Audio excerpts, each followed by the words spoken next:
Hey, Brian from Garage Mahal. If you like Cliff Blocks or any of these energy type gels and chews and stuff like that, they are expensive. They get crazy expensive. I have an alternative for you, and it's really easy to make. I take V8 Energy, or you can use basically any type of energy type, like you can use Monster or anything else that's out there on the market. What you do is I take 10 ounces of the energy drink. So I have a can that's open already. So we'll put that in there. And I'll get you a close-up as I do this to make it a lot easier to follow. Alright, let's get another can of the V8 and let's get us up to our 10 ounces. Right about there. And then what I do is I grab some beef gelatin powder. Any brand will do. And this is awesome because this has almost no protein in it whatsoever. And then this we are going to be putting a tablespoon, 2 tablespoons. So that's like 18 grams of protein. And again, you're breaking them up into smaller little round morsels, and I'll show you that in a second. And so, and what I have found is that you put the powder in the pan first, and then you add the liquid. For whatever reason, that just seems like it mixes better in there. And you want to turn your flame on low, and then you want to start mixing it right away.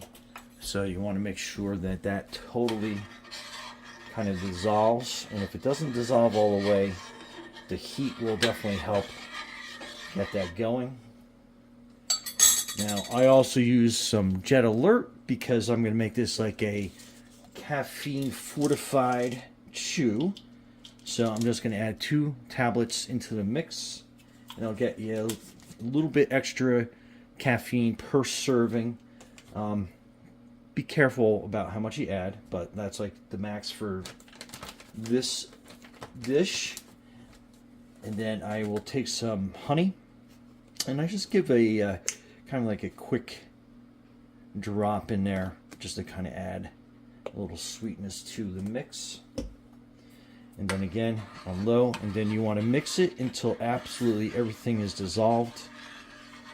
And I'll take a quick minute or so. I usually wait just until it starts to get some bubbles, like boiling bubbles on there, and then I will turn it off and remove it because it does dissolve rather quickly.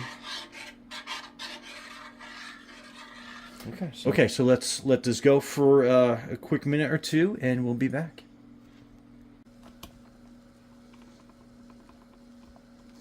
Okay, so as soon as it gets like that, you take it off the heat, and then you pour it into your measuring glass.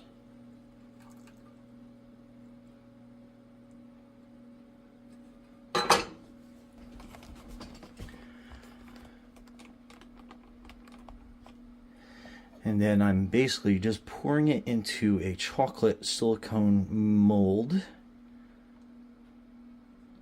So make sure I concentrate and try to make them as even as I can as I go through.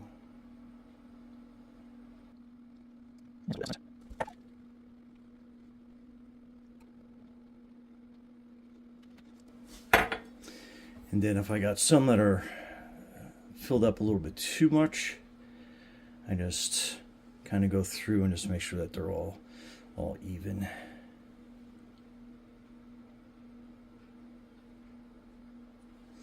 That way you get a uniform amount.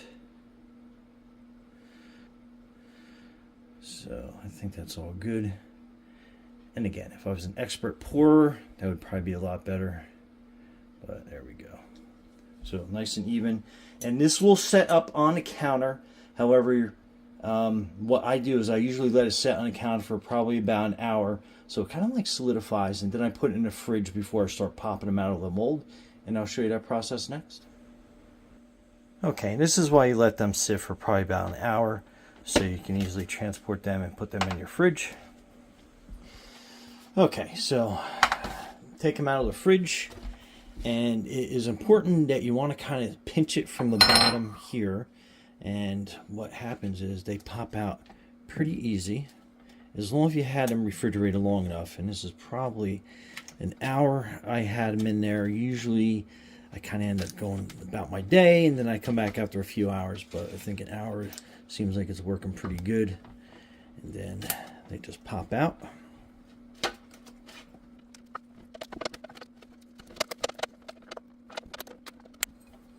And then there you go. So it's basically 6 of these equals 1 serving, and then we go from there. But anyway, Brian from Garage Mahal, thanks for watching, and be safe out there.